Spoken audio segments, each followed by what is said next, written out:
Hi guys, in this chapter I'm going to go over firms in competitive market. So there are four type of market structures we're going to cover in this semester. This is the first one. It's called competitive market. Later on, I'm going to study monopoly, oligopoly, and then monopolist competition. Okay, so first for competitive market, to be called competitive, there's a couple criteria. So first, there are many buyer, many sellers, and then everybody's selling either the similar or same good. So there's no product differentiation. That everybody sell the same good. And then next, we call all companies in the market a price taker. So they can only take what the price is already set. They cannot set their own price. And last one is called free entry, free exit. So companies have the ability to either enter the market or leave the market with no restrictions. One example of this entry exit, um, the opposite of free entry, free exit. Um, think like this. Suppose I want to print a T-shirt with the Disney logo on it. Now, that's not legal because there's a copyright associated with Disney's. So that is not free entry, free exit. That I cannot print a Disney T-shirt. So for free entry, free exit, that everybody can all do it with no restrictions. That's called free entry, free exit. All right. Let's look at the rule for companies, where can company maximize profit. So this is something we looked at it before.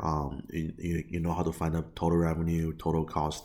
So if you guys see a picture like this, and the question is, where is the company's profit maximized? So where do we have the highest profit? Because the goal for companies is to find the maximum profit. So on this table here, where is the profit maximized? Uh, so the highest profit looks like it's right about this level, right? So between 7 and 8 unit, our profit is maximized. You have a profit of $10. So you can do it by listing all these tables. So find a table for total revenue, find a table for total cost, and then for every level, find a profit for every level, and then you can find out what's the profit for each level, and then see what the highest profit is. That's a lot of work. There must be an easier way, right? So the easier way is this. See this one here, that your marginal revenue minus marginal cost is equal to 0. Now, marginal revenue is your change in different level of total revenue. So take your total revenue, the difference between every level, that's your marginal revenue, so $10 each. And then your marginal cost is your change in each level of total cost. That's your marginal cost. Now, if your marginal revenue is more than marginal cost, you produce it. So anywhere the marginal revenue minus marginal cost is positive, we produce it. But if your marginal revenue is less than marginal cost, that means you're losing money on this one. So you don't produce those two. Okay, so you're going to stop wherever the marginal revenue is equal to marginal cost. So right there, let me write it, I need more room. So whenever the marginal revenue is equal to marginal cost, our profit is maximized. Okay, so guys, remember, the goal for any company is to maximize profit, and to maximize profit, we need to set where the marginal revenue is equal to marginal cost. So this is very, very important. Anytime you look at a table like this, the first thing looking for is wherever the marginal cost equal to marginal revenue, that level there, that level here, our profit is maximized. Okay, and if your marginal revenue is more than marginal cost, you produce more. If your marginal revenue is less than marginal cost, you produce less.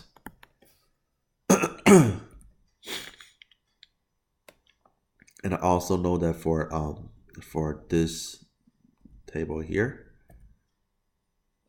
let me erase this. I need more rules. So price for this market is going to be $10, because it didn't say in the question, but you can tell that your total revenue equals to price times quantity. So for the first level, your quantity is 1, your total revenue is 10, so which means price is equal to $10. So for this market, that's a $10.06. Price is equal to marginal revenue. Okay, now this is only true for companies in perfect competition. Later on, when we study other market, they will be different, but only for company in perfect competition that their price equal to marginal revenue. And the reason why, because everybody is a price taker. Now, what I mean by price taker, that means you have no influence over the price you sell. You can only take what the price already set for you. You cannot set your own prices. Now, if you do set your own prices, nobody will buy from you. So, for example, think about the market for printer papers. Now, for printer papers, that's a competitive market. You have many buyer, many seller, and then everybody sell the same paper. So the only determinant factor for buyers are the price. So if you have a company charge a price too high, we don't buy from them anymore. So company cannot set their own prices. They can only take what the price already set.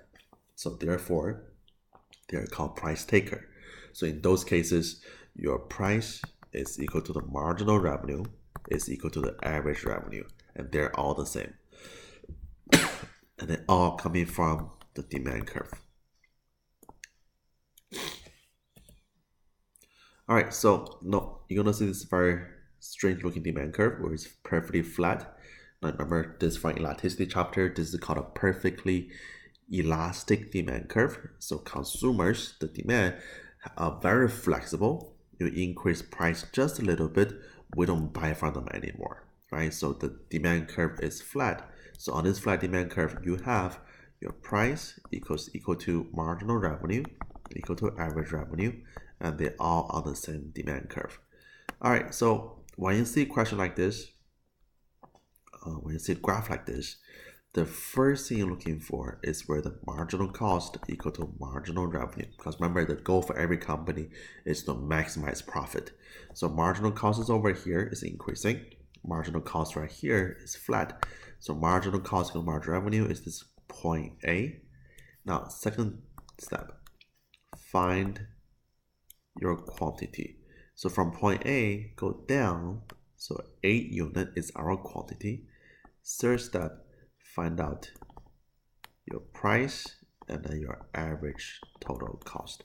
So price is right here on the demand curve. So price is about $10.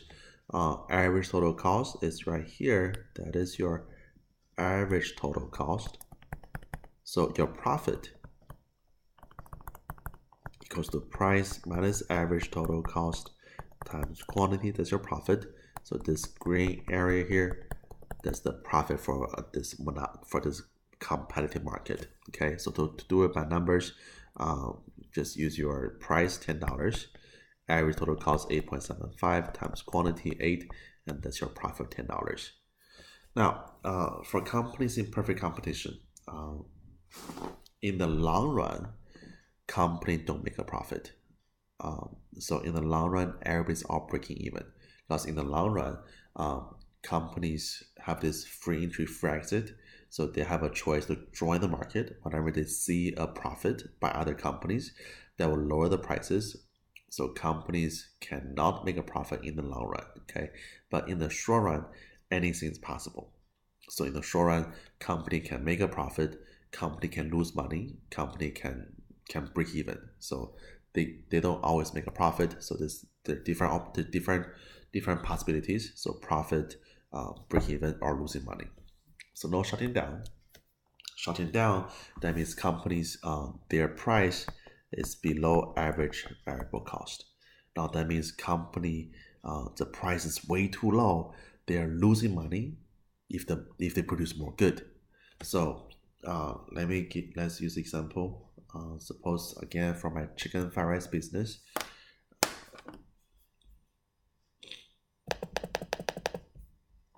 Now let's suppose for every order, so this is a cost per order. For every order, it costs my company, so chicken, it costs me $1. Rice costs me 50 cents.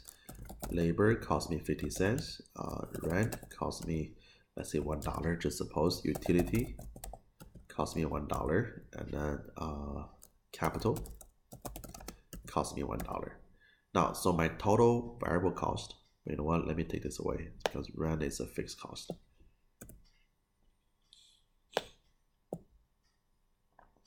So these are all my total variable cost. So my total variable cost is gonna be all this.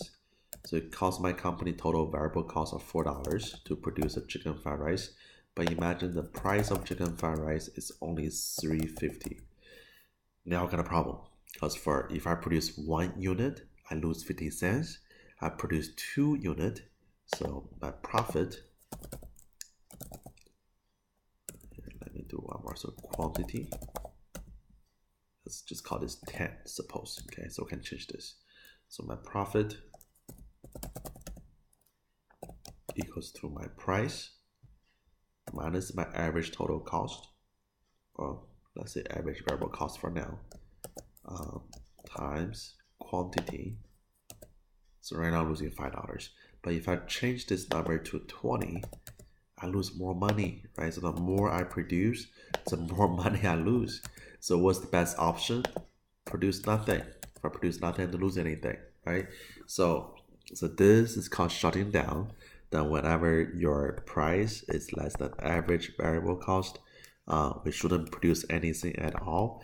We should, let's see, shouldn't produce anything at all. We should stop production, okay? Because the more you produce, the more money you lose. Okay, that's called a shutting down.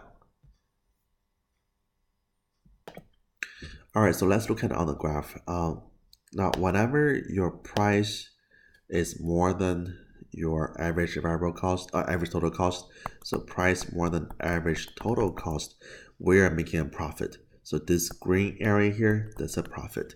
But if your price is somewhere between your average total cost and the average variable cost, that's a gray area. I mean, here is a yellow area.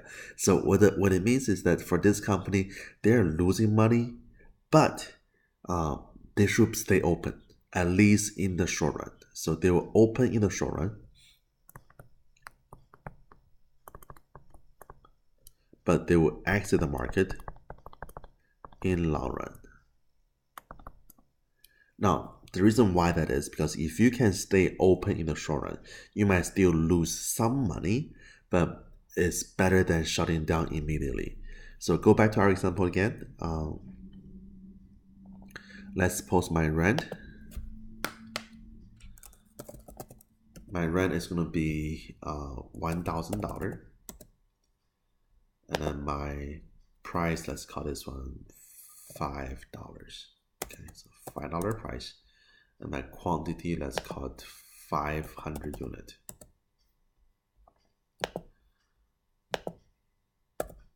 Minus my rent. So in this case here, I still lose money. I lose $500 per month. But if I produce nothing, let me show you how much money I lose. So I produce nothing, I lose 1,000. But if I produce, let's say 200 units, I lose 800. I produce 700 units, I lose 300. So in this case here, I should still stay open in the short run, even though I might lose money, but keep open is better than shutting down. Because if I shutting down, produce nothing, I'll lose more money. So I will stay open in the short run, but when it's next time to renew my lease, I wouldn't open anymore. I'll tell my landlord, says, hey landlord, I will just close down, leave the market. So if I close down, I don't have to pay any rent anymore, right? So therefore my profit goes to nothing. So I don't lose any money anymore. So in the yellow area, company will stay open in the short run because their operating profit is still a little more than the operating expenses, so they can make some profit to cover for the rent or fixed cost. But in the long run, they'll shut down. Now in this red area, company would shut down immediately because right here your price is less than your average variable cost. So the more you produce, the more money you lose. Okay, so for now, for the red area, we're gonna produce nothing. Stop producing, stop production. Okay, so again, price more than average total cost, make a profit. Price between ATC and ABC, we're gonna stay open in the short run, but close in long run. Now, if your price is less than ABC, we shut down immediately. Okay, Oh, it's already written here. So shut down immediately. Don't produce anything at all, because the more you produce, the more money you will lose. All right. So for companies, their short run supply curve will be anywhere above your average variable curve, average variable cost.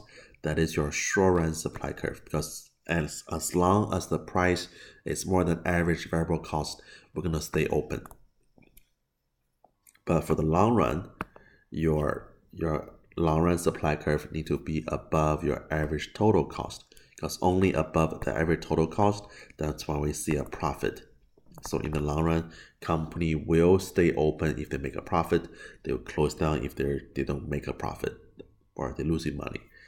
So as summarize, they will stay open when they have a profit, whenever price is more than ATC. But when the price is less than average total cost, they will shut down immediately. Shut down in the long run. All right, guys. Next note was a sunk cost. So sunk cost is any cost that's unrecoverable. That's called sunk cost. So something already paid out, you cannot get the money back. That is called sunk cost. So imagine that you think about, when you come to school, should you eat lunch or not, right? So if that's your consideration, then don't worry about how much it costs you to go to school, because you already got to school. So the cost of going to school is already sunk. It's unrecoverable. You are already at school, so you shouldn't the cost of going to school shouldn't be part of your consideration. Okay, so sunk cost is something already paid for that cannot be recovered.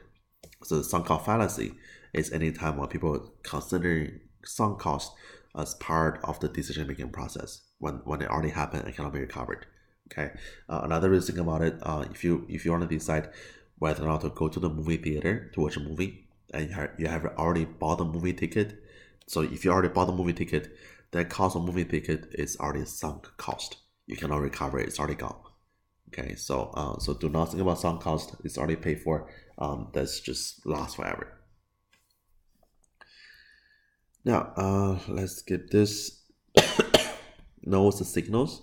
So signals, this is whenever we give we show other companies that this market is profitable, therefore other company might join the market. That's called signal. Okay, so there are two types of signal here. If you see a positive signal or positive profit, company would join the market. If you see a negative profit, so company losing money, they will exit the market. Okay, so company in the long run, in perfect competition, long run demand curve is flat, and then your average total cost curve is just tangent to your demand curve. So for this company here, they are breaking even. That means they are not making any profit. Their profit equal to zero. Okay, this is the long run equilibrium. So however, if you have let's say a market change, let's suppose our demand change. So demand is shifting from D1 to D2. Now once the market demand changes, by the way, this is the market supply demand, this is the individual company supply demand. Okay, so if your market demand changes, let's say demand decrease, we have a new price level. So new price level is lower now, so facing lower price, and a company also face a lower price. So at the lower prices, this is the marginal revenue, this is the marginal cost. So first thing you do, find where the marginal cost equal to marginal revenue, go down, get a quantity, and then go back up to your demand curve. This is demand curve, so that is our price P2, and then go back up to your average total cost curve. This is our ATC. So notice that the ATC is more than the price, right? So that means this company is losing money. So this will be for all the company in the market that everybody is losing money. So in the long run, when everybody is losing money, then some company will leave the market. Now, once they leave the market, your supply will be reduced. When supply reduced, you're going to go from point B to point C, and you go back to this higher prices, and you are just breaking even. So in the long run, everybody's all breaking even. Then nobody's making a profit, because if you do, other company join compete, your price goes down, profit goes away. And then if you're losing money, then some company will leave the market. Once they leave the market, then your price goes up again, and then you go back to this break even and then long run equilibrium. Okay. So guys, that's it for this chapter. Have any question, let me know. Okay. Good luck. Bye bye.